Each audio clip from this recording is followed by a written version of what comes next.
이제 그 영국의 청교도 시대가 이제 거의 막을 내릴 때 올리버 크롬웰이라는 사람이 있었습니다. 그다음에 유일한 이제 호국경 보호자로서 왕정 시대가 잠깐 멈추고 호국경으로서 나라를 다스릴 때 이 말씀을 받은 거예요. 그래서 의회를 소집해서 호국경으로서 이 말씀, 우리 영국이 이런 나라가 되어야 됩니다. 인애와 진리가 같이 만나고 의와 화평이 서로 입맞추는 그곳. 그래서 주님의 뜻이 마음껏 펼쳐지고 사람들이 보다 행복해지는 그런 나라를 우리가 꿈꾸어야 합니다. 호국경이 외쳤던 이 말씀은 오늘도 우리에게 은혜를 허락합니다. 그런데 이렇게 달콤한 메시지가 어떤 배경에서 주어졌느냐? 우리가 보지 않았지만 여러분 1절을 보셔요. 여호와여 주께서 주의 땅에 은혜를 베푸사 야곱의 포로된 자들이 돌아오게 하셨으며, 그렇죠? 바벨론 유수가 끝나고 3차에 걸친 수룹바벨, 에스라, 느헤미야에 걸친 3번의 귀환이 맞춰졌습니다.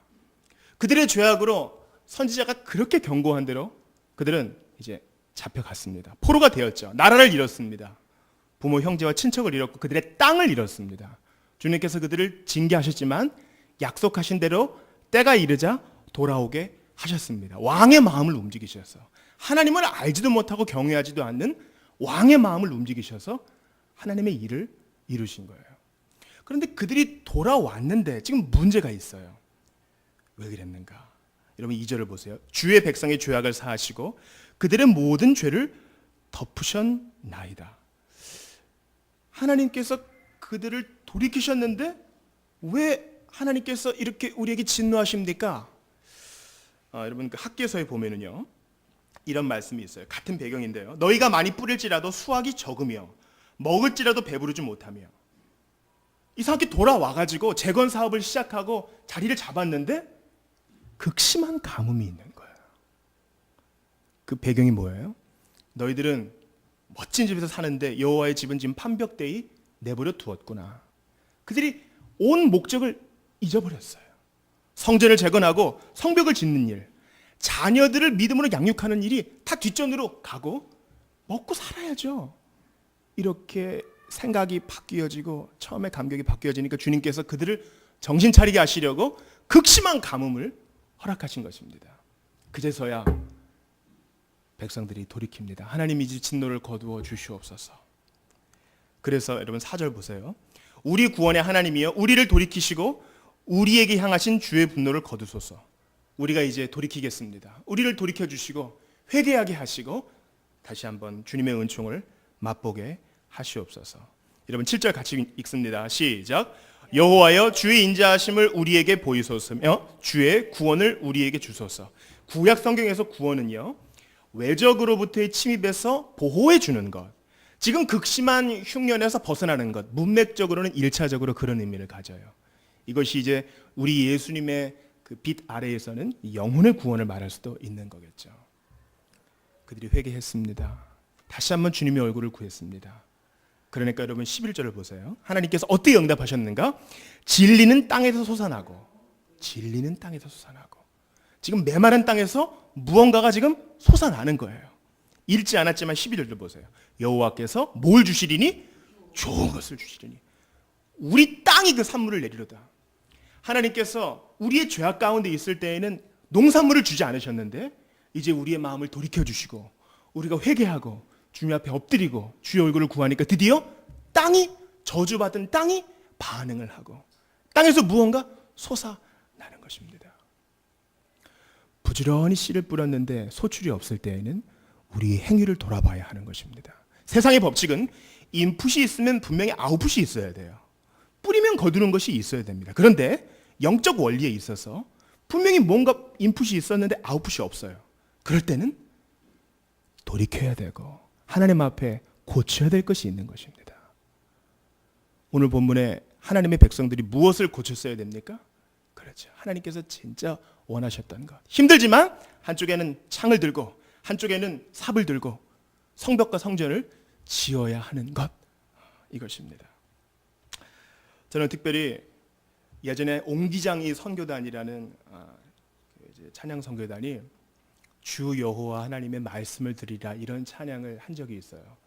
저는 그때 그 찬양이 시편 85편을 배경으로 한 것인 줄도 몰랐습니다. 그런데 그 찬양의 후렴구에 의로움과 진실함이 주 앞에서 서로 입맞추리니 어떻게 이렇게 아름다운 가사가 있을까 생각을 해봤는데 시편 85편에서 이것을 찾은 겁니다. 여러분 10절을 한번 다시 보셔요.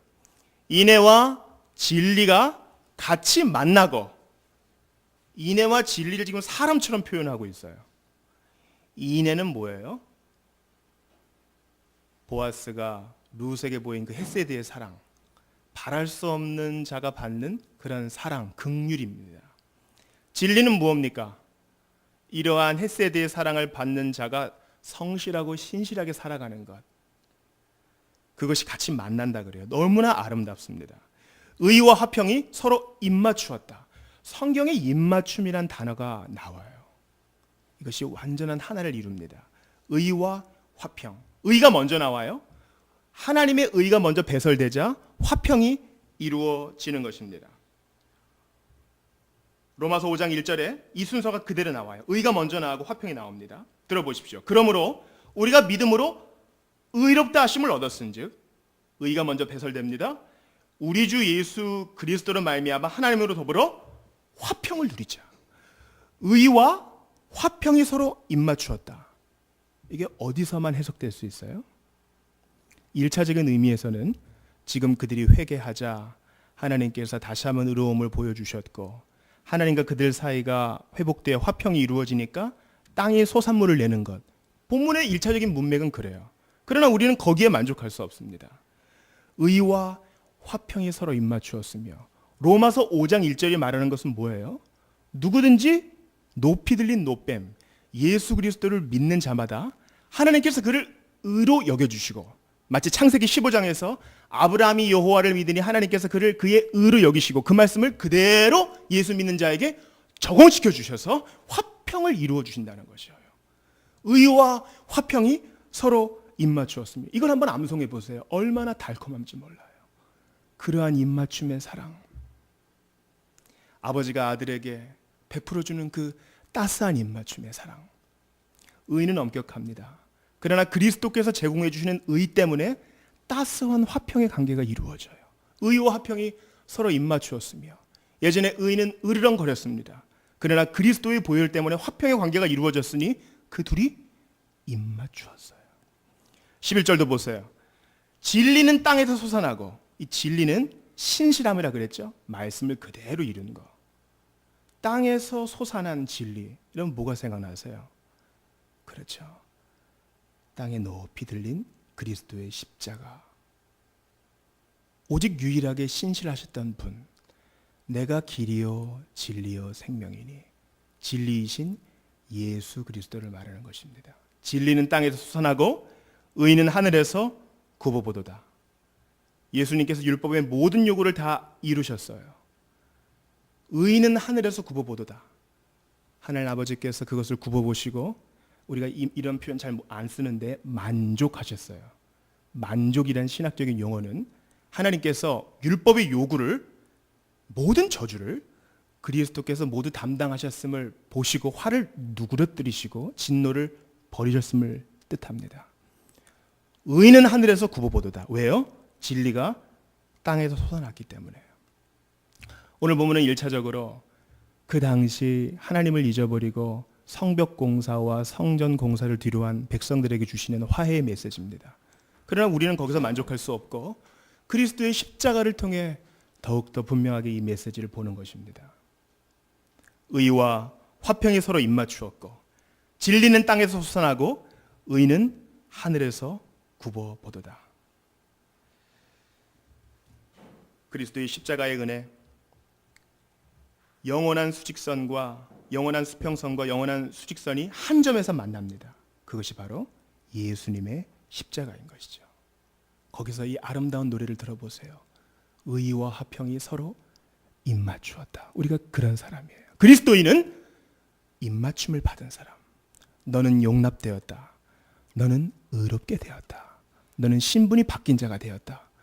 너도 과거에 그렇게 포로로 잡혀간 자와 진비 없는 자였지만 이제 모든 것이 용서되었고 새로운 자가 되었다. 이러한 입맞춤을 받은 자가 된 것입니다. 자, 이제 오늘 본문을 통해서 우리가 받아야 될 교훈을 봅시다. 이런 사랑을 받은 자 주님께서 어떻게 말씀하십니까? 8절 말씀을 같이 읽어보겠습니다. 시작. 내가 하나님 여호와께서 하실 말씀을 들으리니 무릇 그의 백성 그의 성도들에게 화평을 말씀하실 것이라. 그들은 다시 어리석은 대로 돌아가지 말지로다. 주님께서 어떤 말씀을 하실 것이라 그랬어요? 화평의 말씀. 화평의 말씀. 의와 평화가 서로 입맞춤을 할 것인데 화평을 말씀하실 것이고 이후로도 하실 것이다. 이제 이후로 십자가에서 이루어질 화평의 화해 사역을 말씀하셔요. 이제 이런 사랑을 받았으니 뭐라 그러세요? 그들은 다시 어리석은 대로 돌아가지 말지로다. 바벨론 포로 생활을 끝나고 돌아온 그들에게 주님께서 말씀하세요. 어리석은 대로 돌아가지 말아라. 우리에게도 말씀하셔요. 예전에 죄인이었지. 그런데 그리스도의 십자가 사랑으로 신분이 바뀐 사람이 되었지. 주님께서 예수님의 의를 너에게 주었지. 그러면 다시 그 어리석은 대로 돌아가지 말라 이렇게 말씀하십니다. 저는 그 어리석은 대로 돌아가지 말아야 될 부분을 세 군데로 정리하여 여러분과 좀 나누고자 하는 것입니다. 첫 번째는 지식에 있어서 어리석은 곳으로 돌아가지 말아야 합니다. 지식에 있어서. 포로로 잡혀가기 전 그들은 잘못된 지식을 가지고 있었습니다. 여기만 성전이다. 이곳만 하나님이 택하신 곳이다. 그러나 하나님께서 그렇지 않다. 깡그리 무너뜨려 버리셨습니다. 우리 예수님께서 운명하실 때에 휘장이 갈라졌지요. 이제 그들이 알아야 됐어요. 눈에 보이는 건물로서의 성전이 전부가 아니요 그리스도의 십자가 죽음. 내가 이 성전을 허물면 사흘 만에 다시 지으리라 하신 그 의미, 그 온전한 지식으로 돌아가야 한다는 것입니다. 사실 예수 그리스도의 빛 아래서 성전을 보는 자들은요, 성전의 세 가지 의미를 알아야 됩니다. 예전에도 말씀을 드렸는데 생각이 나실 겁니다. 첫 번째 성전은 뭐예요? 그리스도의 몸이 성전입니다. 그리스도께서 성전이죠. 둘째는 성도의 육신이 성전입니다. 세 번째는 성도들의 모임이 성전입니다. 따라서 눈에 보이는 건물을 그리스도 이후의 시대의 성전이라 부르는 것은 옳지 않습니다. 그것은 교회당이요, 건물이요, 회집 장소인 것입니다. 그러니까 이 용어에 있어서 너무 그렇게 자세하게 따질 필요 있습니까? 우리가 한 2달 전쯤에 바른 용어 사용에 대해서 한번 배웠습니다.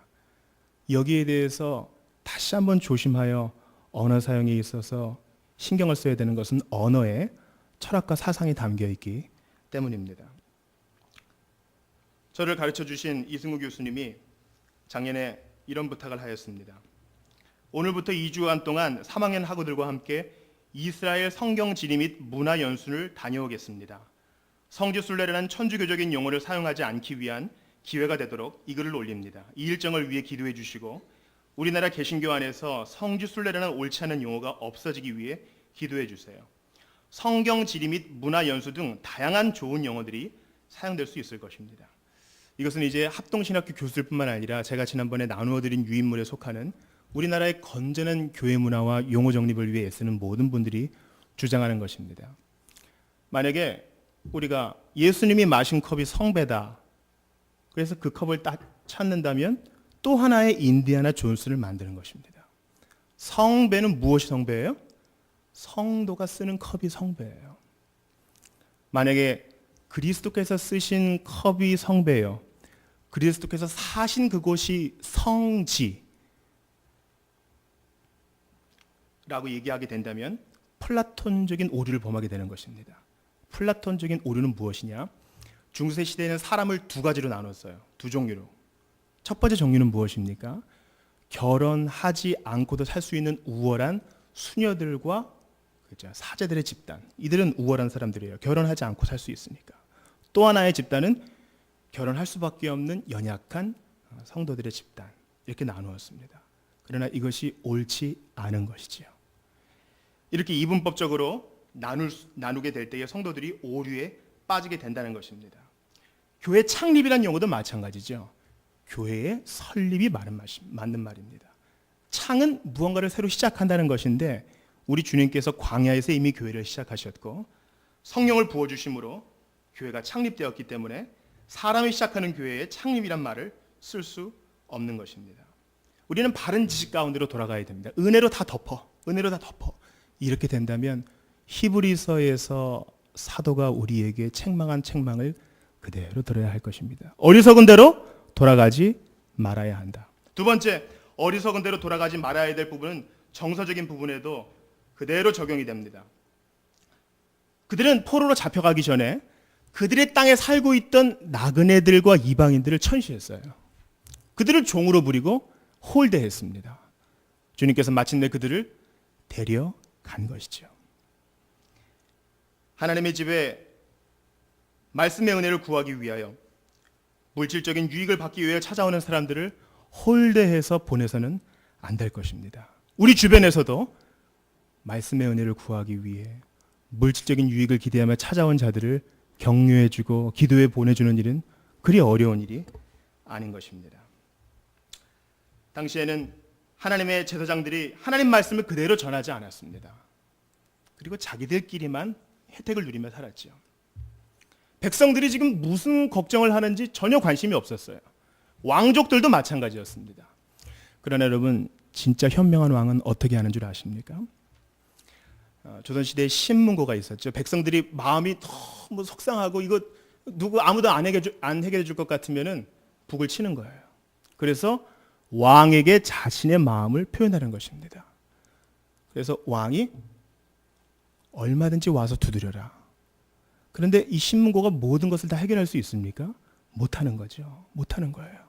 그래서 진짜 현명한 왕은 평민의 복장을 입고 조용히 백성들의 사회 가운데로 들어와서 그들의 어려움을 직접 눈으로 봅니다. 직접 방문하는 것이죠. 왜냐하면 너무 억울하고 너무 나약해서 그 북 있는 데까지 오지 못하는 많은 사람들이 있기 때문에 그렇습니다. 이것이 바로 소통의 원리입니다. 그들이 포로로 잡혀가기 전에 이스라엘 사람들이 그랬습니다.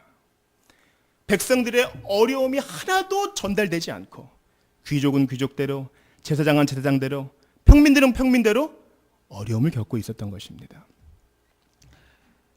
김경민 권사님, 옛날에 선생님들은 가정 방문이 있었죠. 요즘은 가정 방문이 많이 없습니다. 왜냐하면 선생님들이 해야 될 행정과 잡무가 너무너무 많기 때문입니다. 예전에 병원의 의사들은요, 왕진이라는 게 있었습니다. 우리 말고 영국에서는요, 가정 방문 의사가 있었습니다.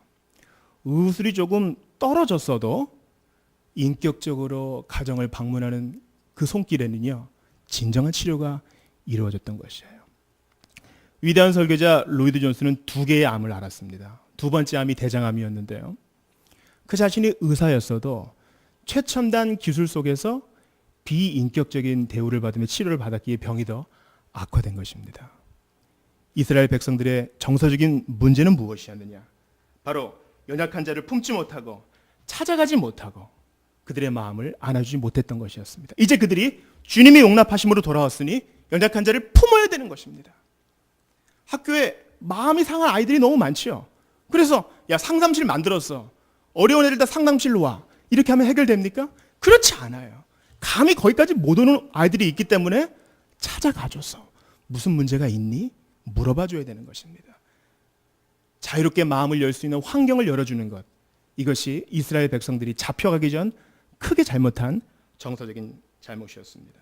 마지막으로 어리석은 대로 돌아가지 말아야 할 세 번째 영역은 바로 의지입니다. 의지.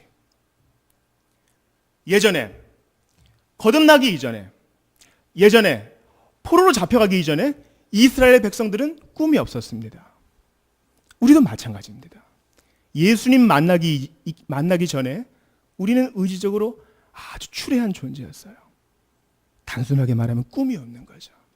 여러분, 그리스도의 십자가 사랑을 받지 못한 사람은 꿈이 없는 사람이에요. 열심히는 살지만 방향이 잘못되었기 때문에 꿈이 없는 사람인 것이죠. 이적이란 가수가 쓴 말하는 대로라는 노래가 있습니다. 상당히 인본주의적인 노래예요. 내가 한번 해보자 뭐 이런 거예요. 그런데 그 가사의 한 귀퉁이에 우리에게 시사점을 주는 가사가 있어요. 한번 들어보세요. 사실은 한 번도 미친 듯 그렇게 달려든 적이 없었다는 것을 생각해 봤지. 예수님 믿기 전에 우리가 그랬습니다. 한 번도 뭔가에 미쳐본 적이 없는 거예요. 그냥 재미만 조금씩 본 거죠. 그러나 Jesus freak, 예수님을 믿고 난 다음부터 예수에 미친 자, 예수의 중독된 자가 되어서 안전하게 우리의 삶을 주님께 다 맡길 수 있게 된 것입니다. 어딘가에 안전하게 미칠 수 있는 사람이 되는 거. 주님께 모든 것을 다 내어 맡겨도 절대 위험 부담이 없는 이 행복한 사람들. 그게 우린 것이죠. 포로로 잡혀가기 전 이스라엘 사람들도 그랬습니다. 꿈이 없었어요.